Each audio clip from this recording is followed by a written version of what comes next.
திருவள்ளூர் மாவட்டம் பெரியபாளையம் அடுத்த வடமதுரை கிராமத்தை சேர்ந்தவர் ஜெயபிரகாஷ்.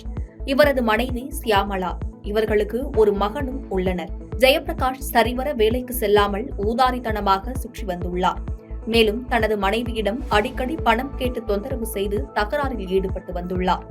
இந்நிலையில் கடந்த 4 நாட்களுக்கு முன் கணவன் மனைவிக்கு இடையே ஏற்பட்ட தகராறில் ஜெயபிரகாஷ் தாக்கியதில் சியாமளாவிற்கு நெற்றியில் காயம் ஏற்பட்டு தையல் போட்டுள்ளார். இந்த கோபத்தில் சியாமளா தனது மகனுடன் தாய் வீட்டிற்கு சென்று விட்டார்.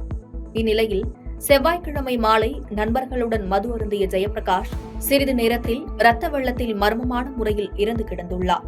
இதனை கண்ட அக்கம் பக்கத்தினர் பெரியபாளையம் காவல்துறைக்கு தகவல் கொடுத்தனர். இந்த தகவலின் பேரில் சம்பவ இடத்திற்கு வந்த காவல்துறையினர் மேற்கொண்ட விசாரணையில் தலையில் இரும்பு ராடால் தாக்கியதில் பின்மண்டையில் காயம் ஏற்பட்டு உயிரிழந்தது தெரியவந்தது. பின்னர் இதுகுறித்து வழக்கு பதிவு செய்து விசாரணை மேற்கொண்டு வந்த நிலையில் உயிரிழந்த ஜெயபிரகாஷ் அவரது மைத்துனன் அருள் என்பவருடன் மது அருந்தியது தெரியவந்தது. இதனையடுத்து அருளை பெரியபாளையம் போலீசார் விசாரணை நடத்தினர்.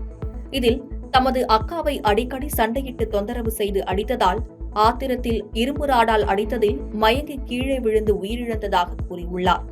இதனையடுத்து அருளையும் அவரது நண்பரையும் போலீசார் கைது செய்து ஊத்துக்கோட்டை நீதிமன்றத்தில் ஆஜர்படுத்தி புழல் சிறையில் அடைத்தனர். இச்சம்பவம் அப்பகுதியில் பெரும் பரபரப்பை ஏற்படுத்தியுள்ளது.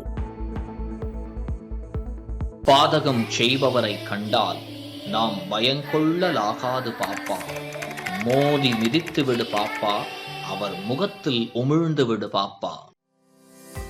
அண்மை செய்திகளை உடனுக்குடன் தெரிந்து கொள்ள இணைந்திருங்கள் இயம்நாடு தொலைக்காட்சியுடன்.